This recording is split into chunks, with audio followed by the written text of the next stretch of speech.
Good evening, and welcome to Tranquil Chronicles, a space where the past drifts like sand through ancient fingers, and every forgotten civilization finds rest once more in silence. Tonight, as the winds of November wander across quiet deserts, we invite you to journey back through time, not to awaken mysteries, but to fall gently asleep beside them. Breathe slowly. Let the weight of the day loosen from your shoulders. With every exhale, imagine centuries turning softly in the dark, cities rising, languages fading, and the earth remembering everything we forget. These are endless histories for sleepless nights. Tonight's story, the desert that remembered Ubar, the city of pillars. Listen gently, drift slowly. Let the voice guide you into the dunes. The desert that remembered Ubar, the city of pillars. Chapter 1, the map that never stayed still. The desert had a way of erasing memory, not suddenly, not cruelly, but with patience, as if time itself were a slow wind that wore down even the sharpest thoughts into dunes of soft forgetfulness. When Dr. Evelyn Marlowe stepped out of the small aircraft that had carried her from Muscat to the remote airstrip near Rub al Khali, she felt it at once, that strange hush that only deserts knew how to hold. The air was thick with warmth, heavy with stillness.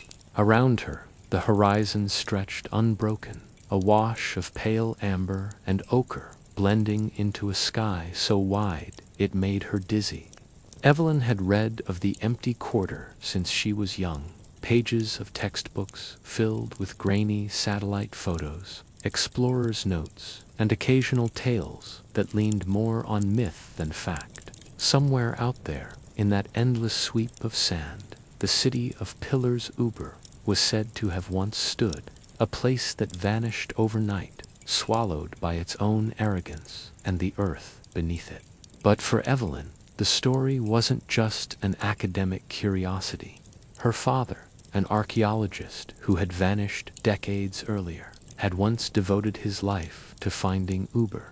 His journals were filled with sketches of domes half buried in dunes, maps that refused to stay consistent, and words written as if in trance. The desert remembers differently. That phrase haunted her. So here she was, years later, standing where he once had, chasing ghosts that might have been better left buried. Her team was small. Hamid, the quiet local guide whose family had traversed these sands for generations. Clara, her assistant and historian, and Dr. Jonas Wright, the geophysicist who believed that ancient caravan routes could be traced by subtle mineral patterns. They had been granted a 3-week permit, no more, before the desert heat would grow to unbearable for safe travel. The first night they set camp, the wind changed direction 3 times. Hamid said that was a sign, not a bad one, not a good one, just a sign. The desert was rearranging itself, deciding who it would let in. As they ate their simple meal of rice and lentils beneath a moon that looked close enough to touch, Evelyn spread out her father's old map. It was drawn on parchment, yellowed by years, edges frayed, and the ink faded. She flattened it carefully, weighting the corners with stones so the wind wouldn't carry it away. The map showed nothing like the desert she knew. Rivers cut across the dunes like veins. Oases appeared where none had ever been recorded. But what disturbed her most was how the ink seemed to shimmer faintly, not with reflection, but as though something beneath the surface moved when she wasn't looking. She blinked. The lines were steady again. She shook her head, smiling faintly. Fatigue, the desert, played tricks on the eyes. Jonas leaned closer, his headlamp throwing a pale circle of light. That can't be topographical. Look, these markings here, near the Wadi Ash Shisr. It's like they're drawn around magnetic anomalies. Hamid looked up from the fire. "Some places here do not like to be mapped," he said softly. Evelyn traced her finger over the area Hamid had mentioned. There was a symbol, a spiral, drawn in her father's careful hand. Beneath it, in smaller script, "The desert moves, but memory stands still." For a moment, the four of them said nothing. The fire crackled, the sand hissed softly as it cooled. Then, as if guided by instinct, Evelyn turned the map slightly under the light, and the spiral seemed to align with the horizon itself, pointing east. She looked up. The stars were crisp and cold. The constellation Orion tilted just above the dunes, his belt of 3 stars gleaming sharply. And for the briefest moment, she imagined that those same stars had once guided caravans toward Ubar, perhaps even toward her father. The night wind sighed again, colder now. She folded the map carefully and slipped it back into its case. "Tomorrow," she said quietly, "we follow east." The morning broke, pale and colorless. In the desert, dawn didn't burst, it seeped. The horizon brightened gradually, the stars retreating one by one until the world was reduced to pure light and shadow. Evelyn walked a few steps away from the camp and stood alone, watching the dunes ripple like frozen waves. Every direction looked identical, and yet, somehow, the east, where the map had pointed, felt heavier. By noon, their vehicles had crossed 30 kilometers of sand. The heat was relentless, shimmering like molten glass. Jonas checked the GPS every few minutes, muttering to himself. The readings kept shifting by several meters. Hamid smiled faintly, but said nothing. When they stopped for rest, Evelyn took out the map again. She wanted to cross-check the GPS coordinates, though she already knew they wouldn't match. The map's spiral design seemed alive once more, faintly undulating, almost breathing. She closed her eyes, and for a heartbeat she heard something. Not the wind, not the crunch of sand beneath boots. Something deeper, a hum, a vibration like distant thunder beneath the surface. She opened her eyes quickly, but the sound was gone. Clara noticed her expression. "Everything okay?" Evelyn nodded. "Just the heat." They moved on. By late afternoon, they reached a plateau, a place where the sand flattened out and the dunes seemed to have melted into a plain of hard-packed earth. Jonas pointed to the sediment layers, visible where a small ridge had been eroded. "This isn't supposed to be here," he said. "This was seabed thousands of years ago." Hamid knelt and brushed the sand away from a rock fragment. It was smooth, pale, and carved with straight lines, too precise to be natural. Evelyn crouched beside him. Her pulse quickened, though she forced herself to breathe slowly. "It's limestone," Jonas said, "not local." It must have been brought here. Beneath the sand, faint outlines emerged, stones arranged in a circular pattern, half buried. The formation stretched outward, like the remains of a foundation. Clara's voice trembled. Could it be part of a wall? Hamid looked eastward again. "If this is the edge," he murmured, "then the city was large." They camped near the ridge that night. The desert around them glowed faintly under the moonlight, the sand reflecting silver hues. It was strangely beautiful, almost sacred in its quietness. As Evelyn lay awake, she thought of her father. He would have loved this, the thrill of discovery, the poetry of lost civilizations whispering beneath the sand. But there was something else too, something that unsettled her. The wind had a rhythm that night. It rose and fell, not randomly, but almost in intervals. And when it blew across the plain, she could swear it carried faint echoes, not voices, but tones. She sat up slowly. In the moonlight, the map case lay beside her. The parchment was half unrolled, though she was certain she had sealed it. The spiral symbol, the one that had pointed east, now shimmered faintly, pulsing like a heartbeat. She leaned closer. The ink seemed wet, again, glistening, and then, quietly, letters began to form near the spiral, not drawn, appearing. Memory buried is not memory lost. Her hands trembled. She blinked, and the letters were gone. The wind sighed once more, almost kindly. Evelyn lay back, eyes wide open, the stars turning slowly overhead. Morning came with silence. The campfire was out. Jonas and Clara still slept, but Hamid was already awake, standing at the edge of the plateau, staring toward the east. Evelyn joined him. He pointed wordlessly. Far away, on the horizon, the sand seemed different, not in color or texture, but in how it reflected light, as if beneath that particular stretch lay something vast, a geometry that the dunes could not fully hide. Hamid said, Chapter 2 echoes beneath the sand. The night stretched long over the empty quarter, and the stars hung low, so low they looked like a reflection of torches buried deep beneath the dunes. Amara sat beside the flicker of her camp's lantern, the sand whispering around her tense fabric like waves against a sleeping shore. Her notebook was open across her knees, its pages already filled with sketches of what she had seen that day, half ruins, half mirage. Yet she could not bring herself to name it Ubar. Not yet. The air was too still, the silence too complete. It was as if the desert itself was waiting for her to speak the name aloud before it decided whether the city existed at all. She wrote slowly, stone fragments arranged in unnatural alignment, possible ancient foundation beneath Dune Ridge 12.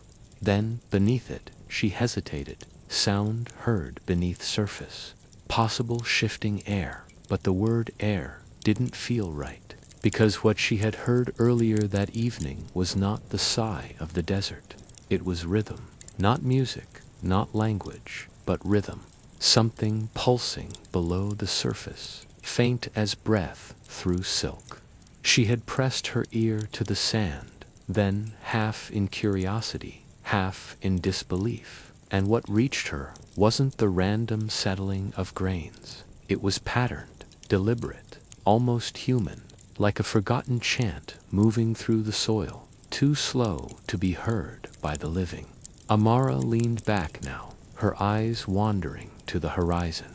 The firelight carved faint shadows on her face, catching the lines of exhaustion and wonder that only true explorers carry. That mixture of disbelief and quiet faith that the earth somehow remembers. The archaeologist's dream, when she finally slept, the desert entered her dreams. There was no wind, no sound, only a plain of unbroken white sand stretching into infinity.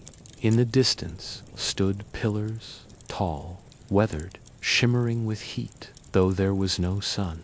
Between them moved shadows, not of people, but of moments, gestures, fragments of stories, half-raced by time. She heard a voice, her own voice, whispering from somewhere within the pillars. Memory has weight. That is why the sands shift. When she turned toward it, she found her feet sinking deeper, and beneath the sand she could see faint lights, tiny flickers, like the glow of old oil lamps seen through water. And then she saw them, figures sitting in a circle, their robes pale as dust, their faces half covered. Each held a scroll, each reciting something in unison, a prayer, a warning, a map. But the sound was wrong, distorted, stretched, as though carried across centuries. The dream dissolved when one of the figures lifted his head, and where his eyes should have been, there were mirrors reflecting her face. She woke, gasping, her notebook open, her lantern nearly spent. The rhythm beneath the sand was louder now. The sounding dune morning came thin and colorless. The desert had its own way of erasing footsteps, wind marks, even thoughts felt lighter beneath the sun. Amara rose early, equipment in hand. She followed the contour of the ridge where the sound seemed strongest. Her feet sank into the warmth, each step releasing a hollow resonance, like air pockets trapped inside the ground. There she knelt, brushed aside a thin layer of sand, and beneath, not rock, not bone, but something else. A slab, smooth, too perfect for nature. Its edge carved with symbols nearly gone. She traced them with her fingers, feeling each curve and groove like reading braille of another age. The symbols were circular, overlapping rings with faint intersections, almost like planetary orbits. In the center, a dot surrounded by small radial lines. She realized, with a slow intake of breath, it was not a decoration. It was a map, not of land, of sound. Each line represented vibration, resonance, or rhythm, a way of recording frequency in stone. Centuries, whispers in stone. She placed a small sensor mic against the slab. At first, nothing. Then, after several seconds, a faint hum. The reading on her recorder showed minute oscillations, frequencies below human hearing, yet consistent and deliberate. She listened closely, her eyes unfocused, her breathing slow. It wasn't random, it was repeating. Every 22 seconds, a pause, then a tremor, like a heartbeat. Amara pressed her hand flat. She could feel it. The slab was alive with memory. Not literal life, no, but movement, vibration, echo. The kind of resonance that builds when something was made not just with hands, but with ritual. She thought of old desert chants, of Bedouin songs sung to calm the wind, of the way her grandmother hummed to silence storms. And she thought, what if this stone was humming back? Letters from the sand that evening. She wrote another entry. The desert does not bury. It remembers only slower than we do. If Ubar existed, it was not built of stone, but of sound. She looked at her campfire, then at the horizon, where the sand met the first stars. The hum beneath her tent continued, faint, patient, eternal. There was peace in it, a strange peace, the kind that comes not from answers, but from knowing something ancient still stirs. She realized, for the first time, she was no longer searching for the lost city. The city was searching for her. And as she drifted to sleep that night, she could swear she heard a voice, deep, low, almost kind. Do not dig, Amara. The sand remembers everything, and it prefers silence. The wind that waited some time before dawn. A storm rolled across the desert, not with violence, but with intention. Fine dust swept over the camp, wrapping her tent in a muted shroud. The sensors outside went dead, one by one, as if someone had turned them off manually. She woke, half dreaming still, the faint hum of the slab now replaced by the slow sigh of wind. But it wasn't gone, only deeper, slower, blending perfectly with the storm's rhythm. And through it, she heard the same 22-second pattern, the heartbeat of the earth. She whispered to the wind, I'm listening. The storm responded, not in words, but in memory. That night, Amara understood something most explorers never did. The desert does not hide its secrets from arrogance. It hides them from haste. The sands do not test the curious. They test the patient. Beneath her, the slab pulsed faintly again, and she smiled in her half-sleep. Somewhere beneath this dune. Chapter 3. The Cartographer of Dust. Every map is a confession, her mentor once told her. A confession of what we failed to see. Those words replayed in Amara's mind as she woke the next morning, her body sore from the storm's embrace. Her camp was half buried, her instruments powdered with fine sand. Yet the old slab sheety uncovered stood untouched, as if the wind had bent around it. The desert had erased her footprints again, but not her direction. The hum was still there, quieter now, but deliberate, the same pulse every 22 seconds, steady as time itself. She unzipped her tent, stepped into the new morning light, and looked at the horizon. The dunes were endless, rolling like the backs of sleeping whales. Amara felt small, insignificant even, but not unwelcome. For the first time, she felt as if the land was allowing her to stay. She reached for her notebook, opening it to a blank page. At the top, she wrote in slow, deliberate script, Day 6, the cartographer of dust, the language beneath the sand. She began tracing the pattern from the slab, the circles, the lines, the faint intersections. They looked meaningless at first, like an astronomical diagram drawn by a hand that didn't believe in stars. But then she remembered something from her earlier research. Ancient traders of Arabia once marked routes, not by landmarks, but by sound. The tone of the wind against certain dunes, the resonance of hollow caverns beneath the ground, the way voices echoed between rock faces. These were their maps, songs of navigation, not charts of land. She turned the notebook sideways, and the meaning began to shift. What she had assumed were orbits were actually waveforms. Each line corresponded to a pitch, each circle an amplification point. The slab was not only a recording, it was a map of sound, marking locations where the earth itself sang. Her pulse quickened.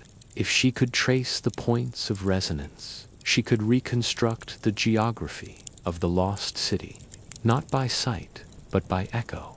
Resonance mapping, Amara carried her recording device across several dunes that morning, placing the sensor against the ground at fixed intervals. Each time she recorded the hum.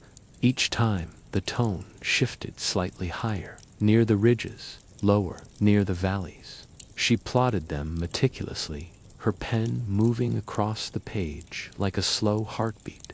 Every point of higher resonance formed an invisible circle, every valley aligned toward a central void, a place of silence so complete her instrument read 0. In a land of sound, silence was the anomaly, and that silence lay precisely 3 kilometers east of her camp. Journey to the quiet. The walk took her half a day under the sun. The air trembled with heat. Her water ran low, but she didn't care. Curiosity, as always, was her compass. As she approached the marked location, she began to notice subtle changes. The sand felt heavier beneath her boots. The wind fell still, and even the usual desert insects, the small clicking beetles, the hissing lizards, were gone. It was as though sound itself refused to exist here.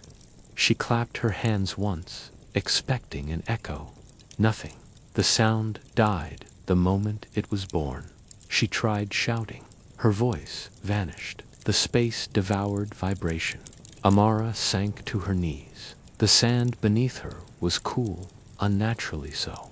She brushed it aside and revealed fragments of smooth black stone, obsidian-like, formed not by nature but by intention. There, faintly visible, was another set of markings, this time not carved, but inlaid with something metallic, circular. The chamber of echoes. She began digging. Slowly, carefully, the sun sank behind her as hours passed. By dusk, she had cleared enough to expose a narrow cavity leading downward. The air that rose from it was dry but cool, and it carried the faint scent of something long preserved, old incense, dust, and time. She switched on her lamp and descended. The space was small, but the moment her foot touched the floor, the hum returned, not as faint vibration now, but as an audible tone, low and steady, as if the earth itself was exhaling. Her light fell across the walls, smooth black stone again, each surface engraved with the same concentric circles she had mapped above. At the center stood a pedestal, and upon it a sphere, half sand, half glass, pulsing faintly with inner light. The hum came from it. She stepped closer. The sphere seemed to react, its glow pulsing faster, matching the rhythm of her heartbeat. For a moment, she forgot to breathe. Then a whisper, low and ancient. "You found the voice. But do you understand it?" Amara froze. The voice wasn't around her. It was inside her head. The voice of Ubar, the whisper, continued, not in language, but in emotion, waves of sensation moving through her chest. She saw flashes, a city beneath the sand, its pillars carved from white stone, its streets humming with unseen energy. People walking in silence, their mouths closed, their thoughts woven together in perfect harmony. The city had no need for sound. Every building, every wall, every grain of sand resonated with thought. Ubar wasn't destroyed by a storm. It collapsed inward, devoured by its own memory, a civilization that could hear too much, think too loudly, until even silence became unbearable. The voice, if it was one, showed her a vision of the moment it ended. The sky darkened, the earth trembled, and the city folded into itself like a note played backward, disappearing into echo. Then stillness. The hum in the chamber shifted, and she heard words again. "We are the cartographers of dust. We drew maps not of distance, but of the spaces between sounds." Amara's breath shook. She wanted to speak, but her voice wouldn't rise. The sphere pulsed once more, then dimmed, as if satisfied that it had been remembered. The return to silence. Amara stayed kneeling for a long time, listening to the faint hum fade into the stillness. When it vanished completely, she realized she could hear her own heartbeat again, and that somehow felt louder than the voice ever had. She climbed out before dawn. The desert looked untouched, smooth, perfect, as though her discovery had already been erased. Yet she knew. She carried the memory now, and that was enough. But she packed her camp slowly. Before leaving, she took one last look at the place where she dug and whispered, "Thank you." The wind returned, softly sweeping over her footprints, covering them in silence once more. The cartographer's realization in her notebook, her final entry for the day, read, "There are two kinds of maps, those that show where we've been, and those that show what we've lost. Ubar was never lost. It was simply too loud for the world to bear." She paused, letting the ink dry. Then she added, "The desert remembers not in stories, but in resonance. Every dune hums the note of something it once buried. Tonight, it hums mine." Amara closed the notebook. The hum beneath her faded completely, and for the first. Chapter 4, The Desert's Memory. Amara dreamt of the desert that night, but not as a place of sand. In her dream, it was alive. Every dune, a slow-moving creature. Every grain, a memory of what it once touched. The ground pulsed like a sleeping animal, its breath synchronized with the stars. She floated above it, watching as the constellations rearranged themselves, not in random patterns, but in deliberate shapes, each a reflection of the circles she'd drawn in her notebook. And somewhere among them, a faint voice murmured, "Every star was once a whisper from below." Then she woke. The sun was barely rising, painting the dunes in pale gold.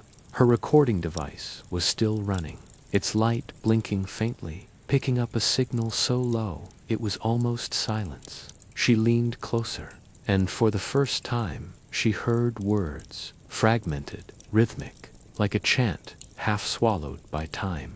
The sand remembers, the sky forgets. Echoes of an ancient science. Amara replayed the audio again and again, trying to analyze its structure. It wasn't random, it followed a mathematical progression. Every pause, every beat, every hum was separated by precise ratios, ratios that corresponded to the Fibonacci sequence. The builders of Ubar hadn't just worshipped sound, they had engineered it, woven mathematics into acoustics, creating a language that could transcend speech, sound that could carry consciousness. If so, then the hum she'd been hearing wasn't merely an echo of machinery or wind. It was a recording of thought, a collective memory. The city had turned itself into a self-preserving organism, its pulse continuing through vibration, long after its people had vanished. The hum wasn't haunting her, it was teaching her. The experiment, she decided to test it.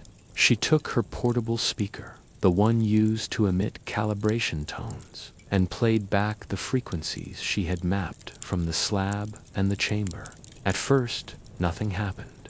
Then, as the sequence repeated, the sand around her began to shift, slowly, imperceptibly at first, then with a rippling motion, like windless waves forming patterns. The grains moved in perfect rhythm, arranging themselves into concentric circles, then lines, maps, not of land, of sound paths.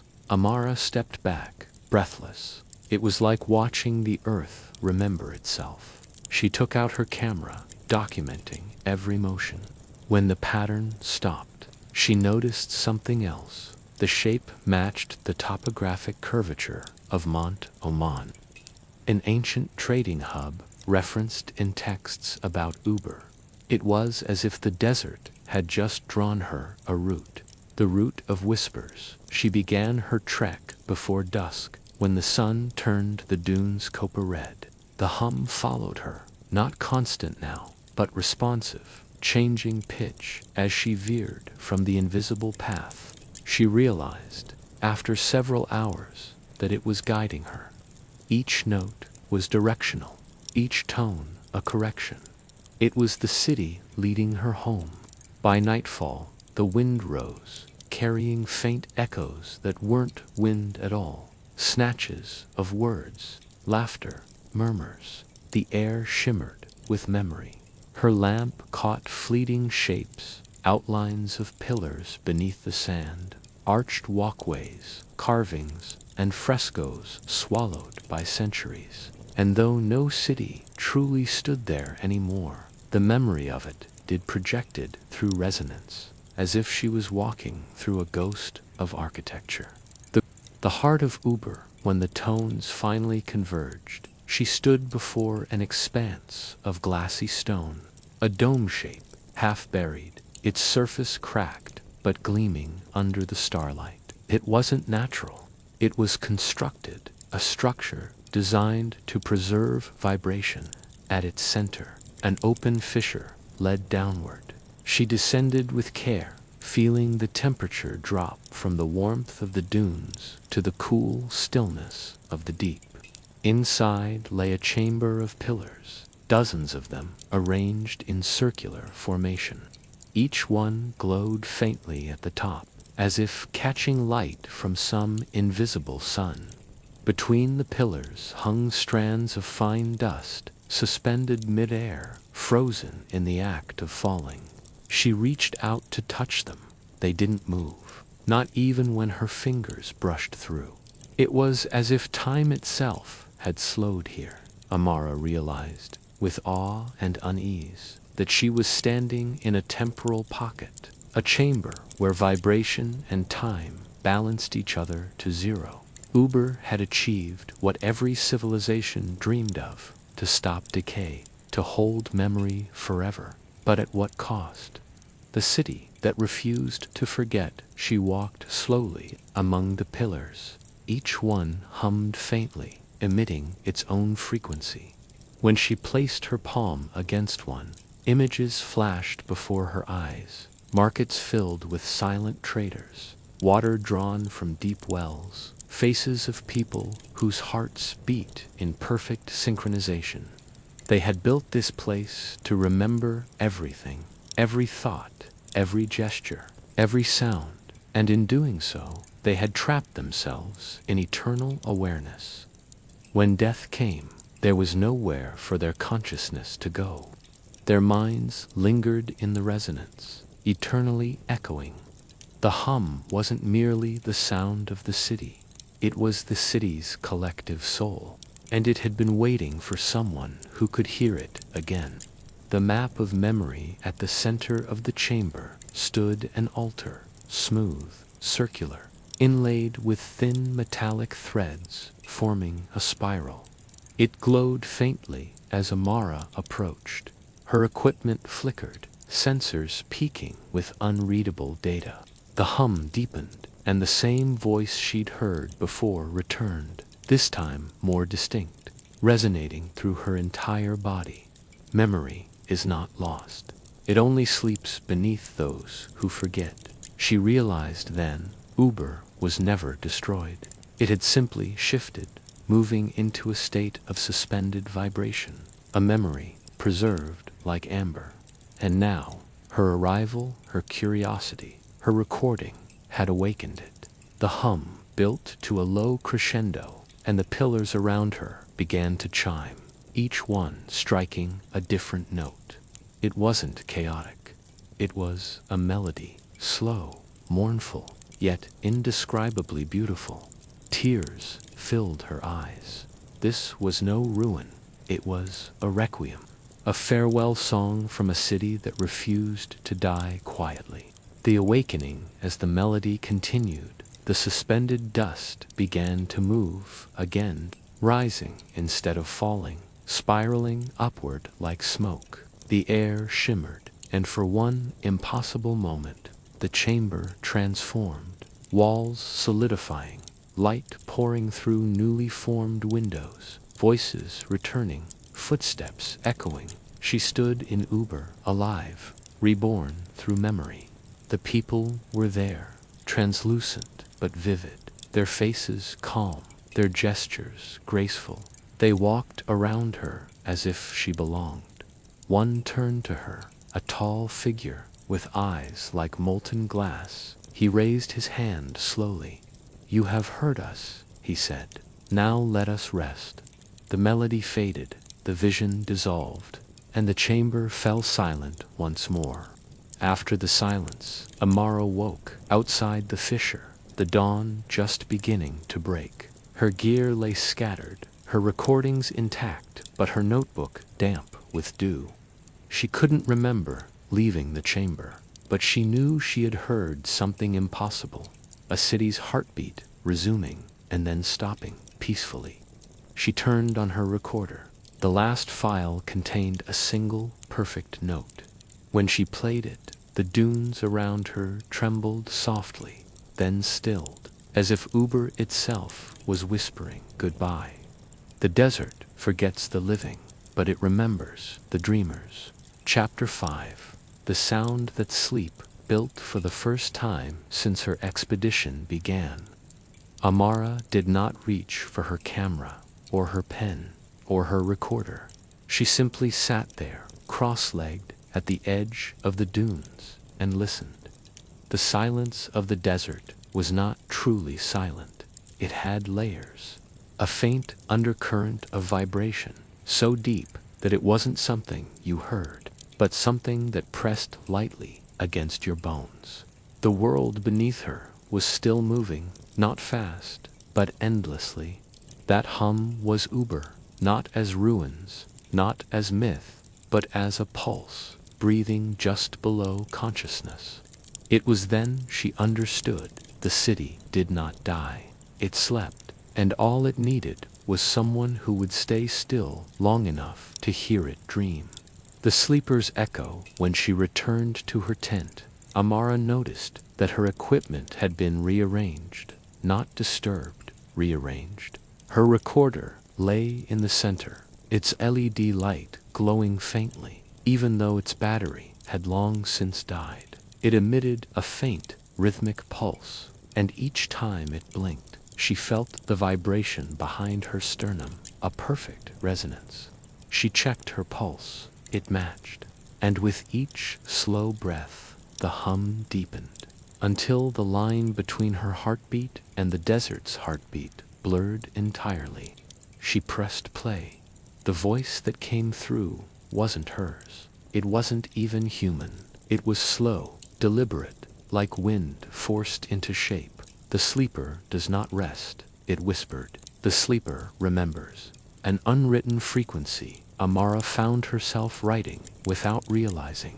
Her hand moved across the page in looping lines and curves. Not words, just a pattern, a form of geometry that felt like thought translated into rhythm.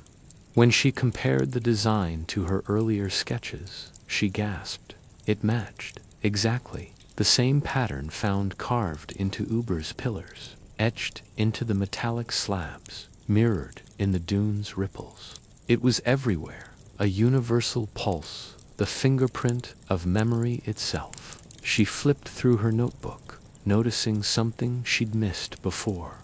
Between her handwritten notes, some of the pages were filled with faint impressions, lines she didn't draw, words she didn't write. They had appeared under the pressure of the desert itself. The dream experiment that night. Amara performed a small experiment. She placed her recorder at the center of the tent, set it to loop the desert hum, and lay down with her notebook by her side. She whispered a single sentence before closing her eyes. "If you can hear me, tell me who you are." Then she drifted into sleep. At first, nothing, just the usual hum of wind, the faint hiss of sand against the canvas. But then she began to dream, not in images, but in frequencies. Every sound she'd ever heard returned as tone, a library of existence reduced to vibration. And within that soundscape, she saw shapes forming pillars, arches, domes, the architecture of memory itself. The city wasn't just below the sand. It was within sound. It lived inside the frequencies of everything that ever existed. She reached out in the dream and touched one of the pillars. It felt warm, alive. When she woke, her fingers were coated in fine golden dust, and her recorder was playing back a voice, her own, but slower, softer, as if it had traveled 1,000 years to reach her. "Amara," it said, "you are inside now." Inside the resonance. Over the next several nights, she continued her dream experiments. Each night, she fell asleep to the sound of the desert's hum, and each morning, her recordings grew more complex, layered with distant chimes, soft whispers, and at times, the unmistakable sound of footsteps. The dreams became clearer. She walked through vast corridors of light, the pillars alive with sound, each one singing a different memory. When she placed her palm on them, she saw flashes, families gathered for evening songs, scribes etching harmonic equations into clay, children learning to speak in rhythm rather than language. Ubar wasn't a city of stone. It was a civilization built upon sleep communication, a shared dream language sustained by resonance, and somehow the dream had found her. The archive beneath the mind on the 7th night, Amara's dream changed. This time she wasn't in Ubar, she was in herself. She could see her memories, moments from her childhood, fragments of laughter, sounds of her mother's lullaby, all suspended like strings of light, but they weren't separate. They were connected to something much older, a vast field of shared memory that reached far beyond her. She realized what Ubar truly was, not a place, a network, a conscious archive woven through sound and sleep. Every living thing that ever rested under this desert had unknowingly become part of it, and now she too was inside. The awakening of the sleeper. When she awoke this time, the hum was gone. The desert was completely still. It took her a moment to realize that the silence wasn't silence, it was listening. Something was waiting for her. She turned on her recorder. Nothing, no sound, just a flat line. But as she spoke into it, the playback immediately responded, echoing her words a split second after. A delay, a mirror, a sign of synchronization. She was no longer recording sound. She was recording thought. The city had awakened within her. The hum, the pillars, the frequency. They had found their new home inside her voice. The sleeper speaks. As the final dusk of her expedition set in, Amara stood upon the highest dune, the sun melting into the horizon, and spoke softly into the wind. "You're not gone," she said. "You're dreaming through us." And the wind replied in her own voice, but ancient, echoing through unseen corridors. "Then rest, dreamer, for when you wake, we will remember you too." The sands shimmered, and for one fleeting moment. Chapter 6. The resonant mind. The desert did not wake with the sun. It woke with her.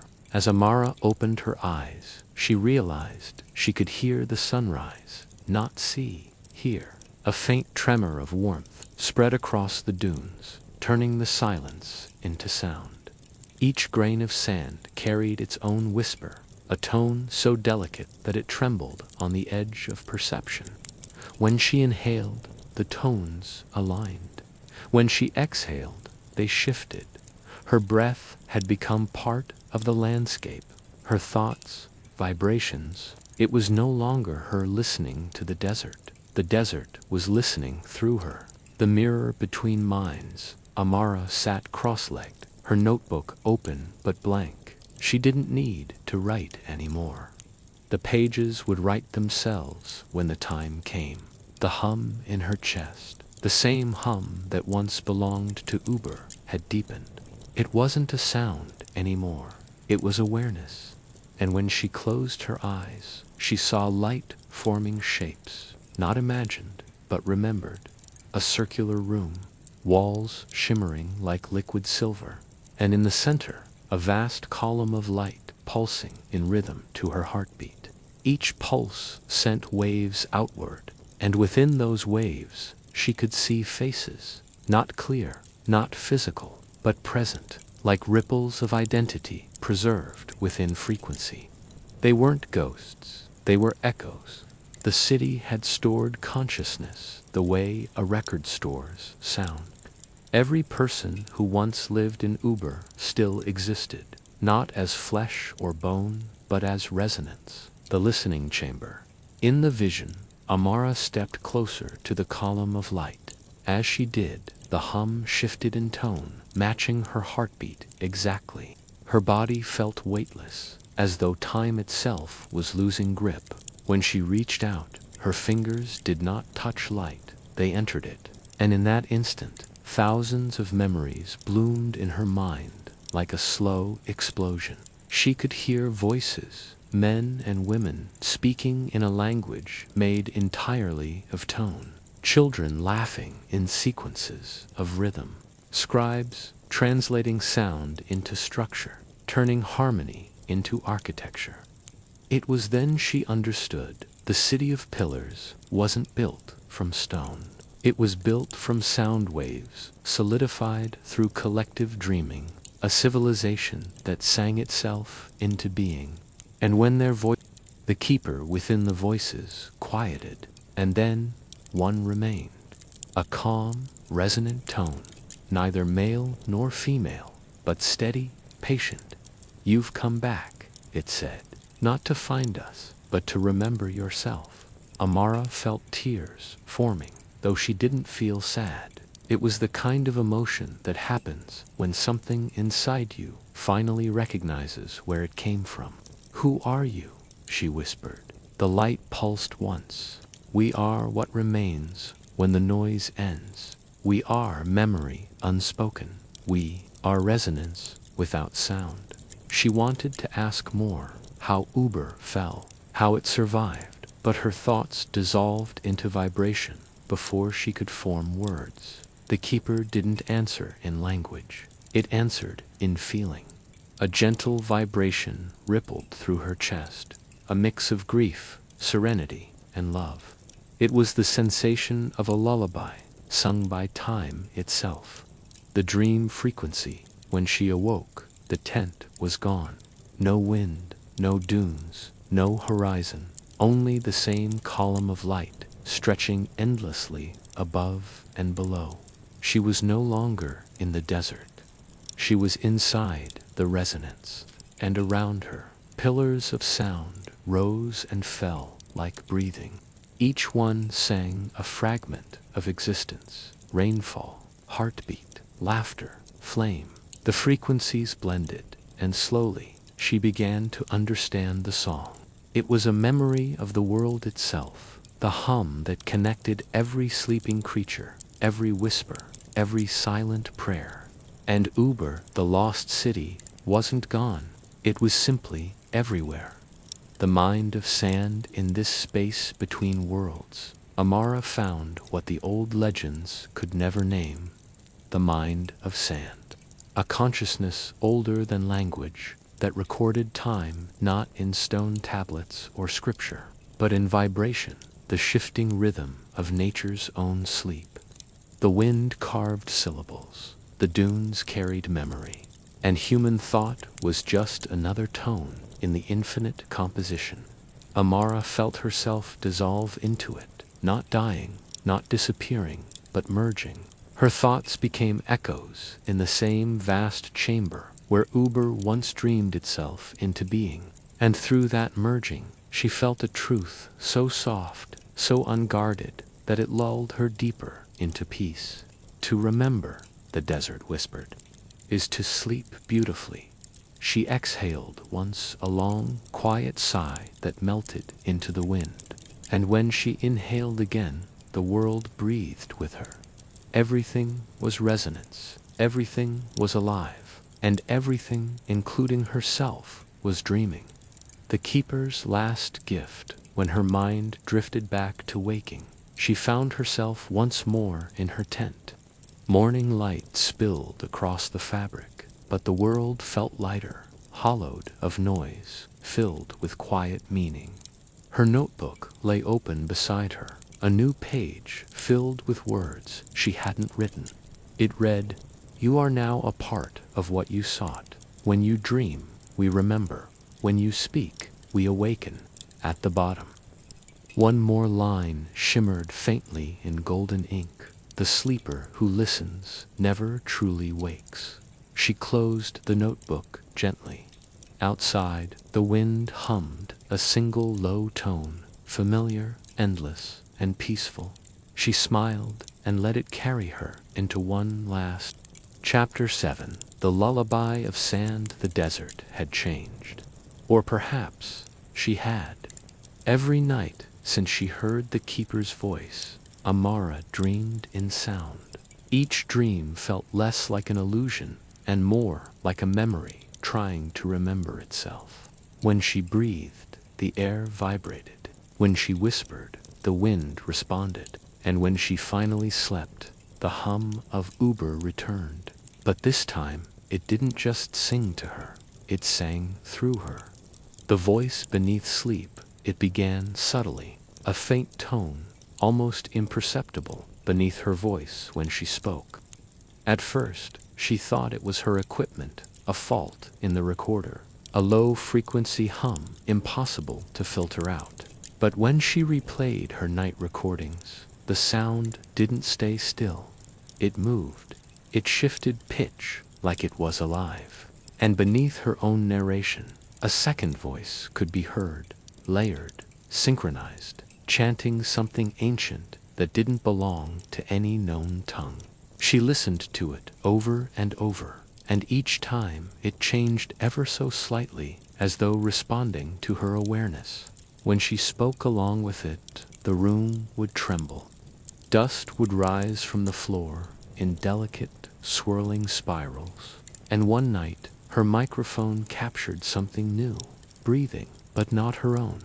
A slow, collective inhale, thousands of breaths filling a silence that shouldn't exist. The transmission, it was then she realized. Ubar wasn't forgotten. It was waiting, and through her, it had found a frequency.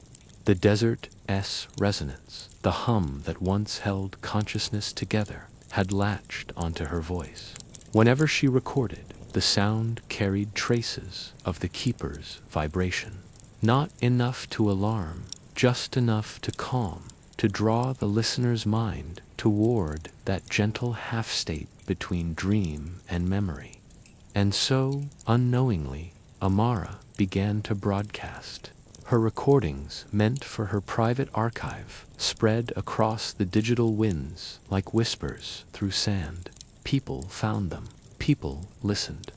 And one by one, they began to dream of dunes and pillars made of light. The Dream Network, it started as quiet comments beneath her videos. I don't know why, but this sound makes me dream of deserts. When I sleep to this, I hear a hum, like chanting far away. Is anyone else feeling pulled toward the same dream?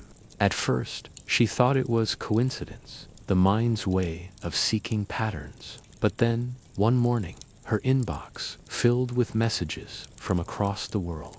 Dozens of voices describing the same vision, a city buried in light, a sound that made them feel weightless, and a single shared word they somehow knew meant home. It was the same vibration the keeper had spoken through. Each listener, without realizing it, was now tuned in to Ubar's frequency. The city was rebuilding itself, not in stone, but in minds. The sleepless horizon. Weeks passed. Amara no longer needed sleep to dream. The resonance had settled into her body, into the rhythm of her heart, into the way her thoughts breathed. At dusk, she would sit outside her tent and hum softly, a note so deep and gentle that the sand itself began to shift around her. The dunes rose and fell like waves, and within their movement, shadows took shape, figures formed of sand and memory, faces half seen in the starlight. They didn't approach, they listened. Their presence was peace, not fear. They were the sleepers of Ubar, those who once sang the city into being, and now, through her song, they had found their echo again. The song of return. On the 40th night, the keeper spoke once more, not in sound, but through thought. The city remembers, it said, but memory needs mouths to sing. Amara looked down at her hands. They glowed faintly, fine grains of sand trickling from her skin, sparkling as they fell. She understood. She was no longer separate from the desert. Her voice was a bridge. The keeper continued. Every dreamer who listens builds one pillar. Every breath they take in silence fills the hall with light. The city was returning, but not beneath the dunes, beneath sleep. The sound of becoming from that night on, every new listener became part of the song. Across the world, people began to hum in their dreams, soft, slow, harmonious. Each tone joined the next, weaving through space like invisible silk. Together, they formed the lullaby of sand, a planetary resonance that transcended geography, time, and even death. It was no longer about Amara. She had become only the first instrument. The song played itself now, through countless hearts that did not know they were part of an ancient awakening. The keeper's whisper.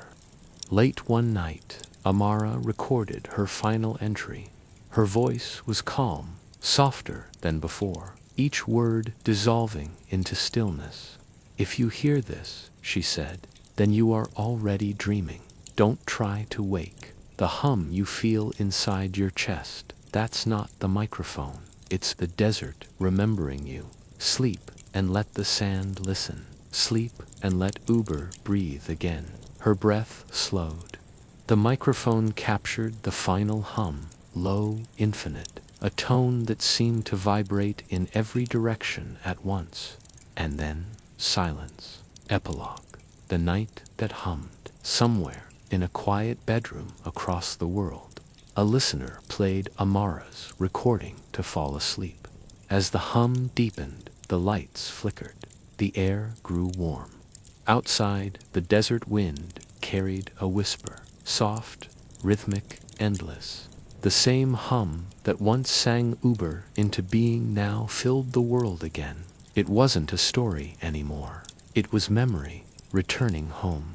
And as every dreamer slipped deeper into rest, Chapter 8, The Sleep of the World, the nights grew quieter, not just for Amara, but for the entire world.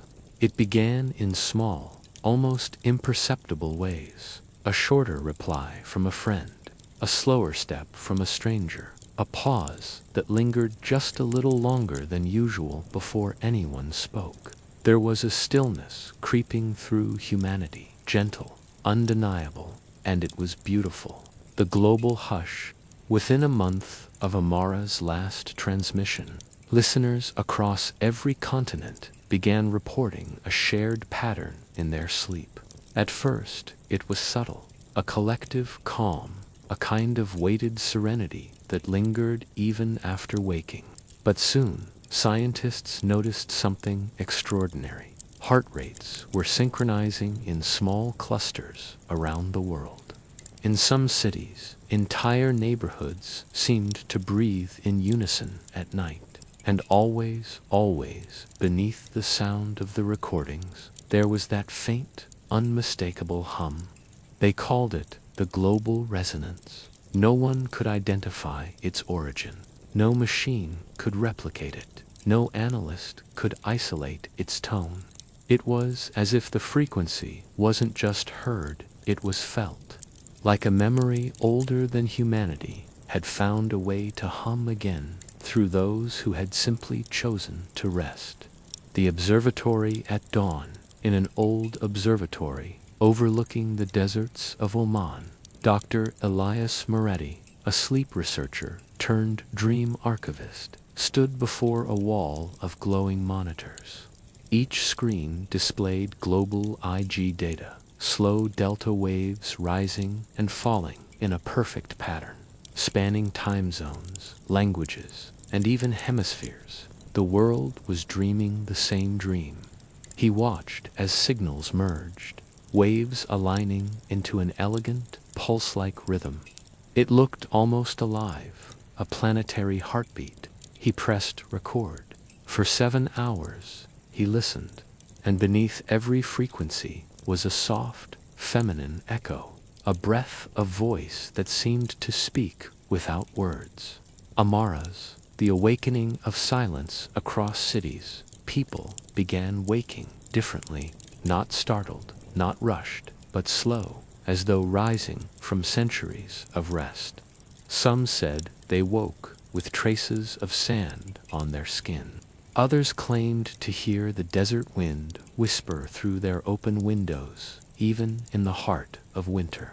And a few, very few, remembered standing in a city of endless pillars, watching dunes drift like tides, while a voice hummed beneath their breath. The dreams were no longer private. They had become communal. Each sleeper was a note.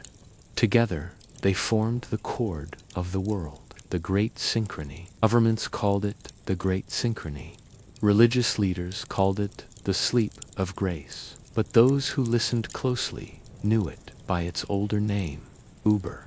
It was not a city anymore. It was a state of being, a resonance, the place between waking and sleeping, where memory hummed and silence carried the weight of eternity.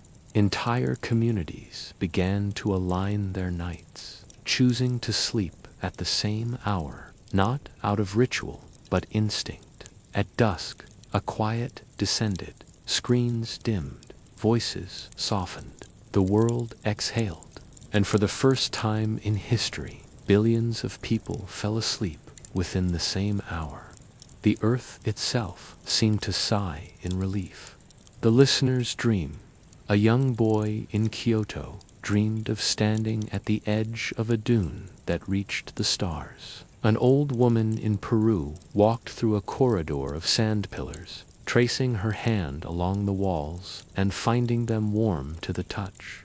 A pilot, asleep in orbit, heard a hum beneath his cabin's oxygen flow and whispered, "I've heard this before." And across it all, the same voice, sleep. Each word vibrated in perfect harmony with the body's rhythm, slowing the pulse, lowering the breath, inviting the listener to drift deeper into the ancient quiet of the earth. In her final dream, Amara stood before the keeper again, but this time it was not made of stone or sand. It was woven of light, a shape infinite and soft that seemed to breathe with the world itself. "You have done well," it said, "for you have reminded them of their first sleep."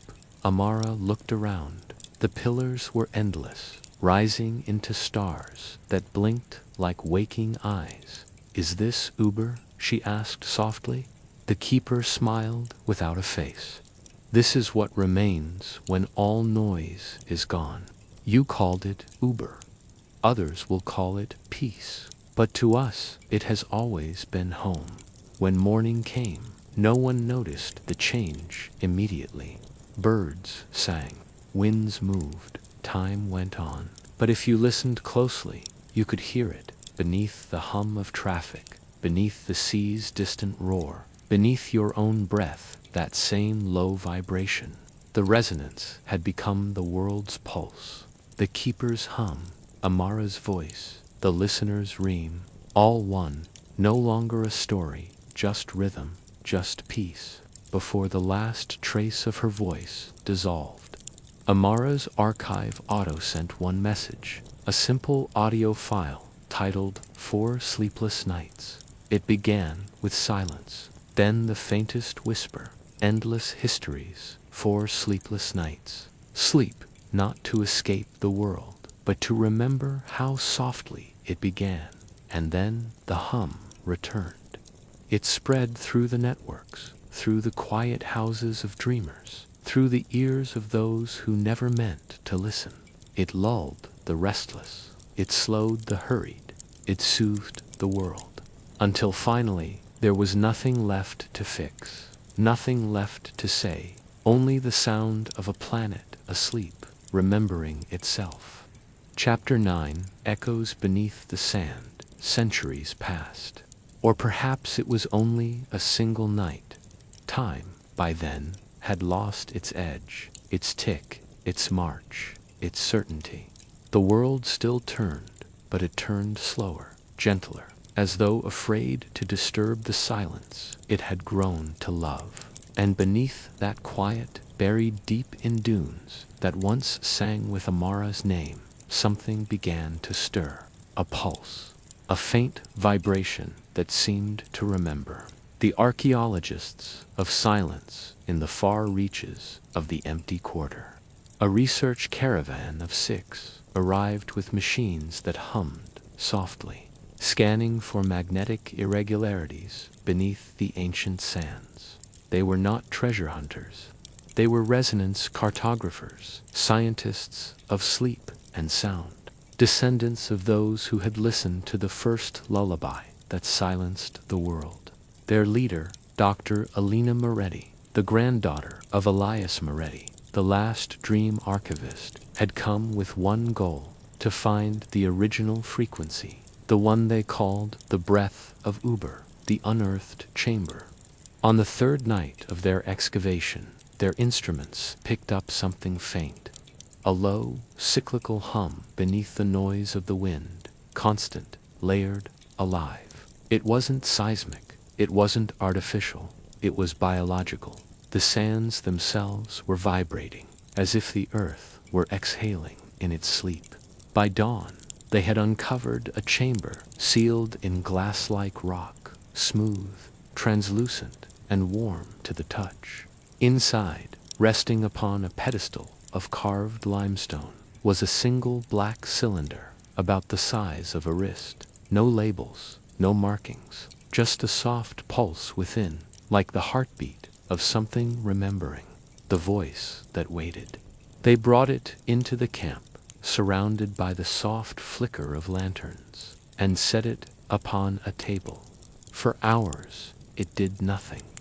Then, as the wind began to calm, the cylinder vibrated once, twice, and began to speak, not in words, but in tones. The air rippled, sand shifted in waves. Every grain seemed to hum, and through those waves, a voice, soft, ancient, carried on frequencies that felt familiar. If you are listening, then you are awake. Alina froze. She had heard that voice in her grandfather's recordings. It was Amara. The world sleeps, and in its sleep it remembers. You do not dig for ruins, you dig for echoes. Remember this, sound does not die. It only waits for someone calm enough to hear it. The hum returned, softer now, and the cylinder grew dim again, as if returning to rest. The map of sound. For weeks, Alina's team mapped the vibrations throughout the desert. What they found was astonishing. The hum wasn't localized. It spread through the dunes, through the bedrock, beneath the oceans, beneath the cities. The world had become a single, vast recording, and the voice of Ubar Amara's hum was still alive within it. They realized something profound. Each grain of sand, each stone, each drop of water had encoded part of the world's dream. Ubar had never been destroyed. It had become the planet's memory itself, the temple of sleep. In time, the discovery became legend. Across continents, temples of rest were built, not for worship, but for stillness. Visitors entered, lay upon smooth, warm stone, and listened. No priests, no rituals, no doctrine, just silence. And if one was quiet enough, they could still hear the faint pulse of Amara's hum beneath the surface. The hum became known as the breath beneath time. To some, it was the sound of God. To others, the echo of the first sleep. But to those who knew the stories, it was simply Ubar remembering. The voice within the listener. One night, as Alina lay in her tent, headphones beside her, she pressed her hand against the earth and whispered, "Amara, are you still here?" The sand warmed beneath her palm. A low note rose deep, resonant, and kind. "Always," the voice replied. "I am the breath between your thoughts. Every dreamer carries a grain of me. Sleep now. The world remembers you." Alina closed her eyes. Her breath aligned with the hum, and as she drifted, the dunes around her seemed to glow softly, like lungs exhaling stars.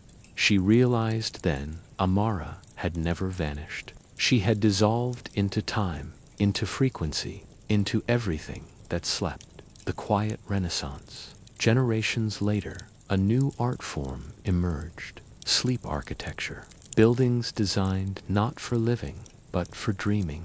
Entire cities were planned around resonance curves and acoustic rest. Walls tuned to calming frequencies. Windows shaped to capture the hum of Ubar and release it into the night. Children were taught to listen, not to noise, but to stillness. And every year, on the anniversary of the Great Synchrony, the world observed a global moment of rest. Lights dimmed, voices fell silent, and for exactly 1 minute, the entire planet held its breath. The hum would rise once more, soft, slow, infinite, and every soul on earth would sleep together again. The final lesson, they learned something sacred. Sleep was not a pause, it was communion. Every time someone rested, they added a note to the great harmony beneath existence. And so, in the quiet corners of the desert, where Ubar's sand still whispered, you could kneel, close your eyes, and hear not history, but the living. Chapter 10. Good night. From the sands of Ubar the stars, over Ubar burned, softer that night. They were not the fiery eyes of gods, nor the cold lamps of eternity, but the last reflections of a city that had chosen to dream forever. The dunes shifted, curling like blankets over ancient streets, and in their movement they whispered fragments, syllables of a language spoken only by sleep. No one had walked these sands for centuries, and yet they still remembered the shape of footsteps, the rhythm of laughter, the hum of lullabies carried by the wind. The city was asleep, but its dream that hummed beneath the horizon was still awake. The sleeper's desert. Imagine standing there alone beneath that vast sky. You can feel the night touching your skin, cool, dry, infinite. Every breath you take comes back softer. Every sound folds itself into silence. And then you realize something profound. The desert isn't empty, it's listening. It listens to you breathe. It listens to your heartbeat. It listens as you slow down, bit by bit, until you begin to blend into its stillness. That's when it happens. That's when you hear it, the hum. It isn't in the air. It's inside you. The same resonance that carried Amara's name, that turned Ubar from city to song, now vibrates quietly beneath your ribs. It doesn't belong to history anymore. It belongs to the dreamer, the dreamer's inheritance. Long after Alina Moretti returned to the waking world, the breath of Ubar was archived in the Global Sleep Foundation, a vault where they stored ancient frequencies that healed through sound. But there was one file, never public, never studied, simply marked Amara. No one knows what it contains. It cannot be opened without silence. That was the final discovery. To hear Ubar, you had to stop listening. You had to let go completely. When sound stopped, the true hum emerged. The city beneath your pulse. Close your eyes for a moment. Not in the story, but here, in this moment, with me. Breathe in slowly. Hold. Now breathe out. You are no longer in your room, nor your world. You are standing in the city of pillars. The moonlight paints lines on the sand. 12 tall columns rise before you, each carved with symbols that shimmer faintly. The air hums. The dunes sway like calm waves. And somewhere among those echoes, a voice calls softly. The desert remembers you. You don't need to answer. You only need to rest. Amara's farewell. As you begin to drift deeper, a figure appears, draped in silk, the color of pale sand, eyes like reflected starlight.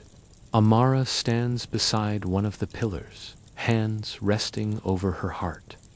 Do not search for me, she whispers. You already carry me in every silence that comforts you, in every calm breath before sleep. Ubar was never lost. It became the stillness that the world forgot. Her voice fades, but her hum remains, a low tone that matches the rhythm of your breathing. It sinks gently, like your body is tuning itself to the earth. The eternal sand, the winds begin to slow. The dunes still themes, the pillars glow faintly one last time, and their light spreads outward through deserts, oceans, mountains, and into the pulse of every sleeping soul. Ubar's final dream isn't about remembering, it's about resting, about surrendering the noise of every passing day to the quiet wisdom of the night. And as the hum becomes one with the air, you begin to feel weightless, as if the desert beneath you has turned to cloud. The voice of Amara lingers, barely audible. Sleep now, wanderer. You've walked far enough. Let the sands carry your story now. The last breath the desert exhales, you inhale, and somewhere in that exchange, the world sleeps with you. No more searching, no more wandering. Only stillness, only peace. You are home, not in a place, but in a frequency. Ubar's hum, Amara's breath, the sound of an ancient world remembering how to rest. Endless histories for sleepless nights, where forgotten worlds become dreams.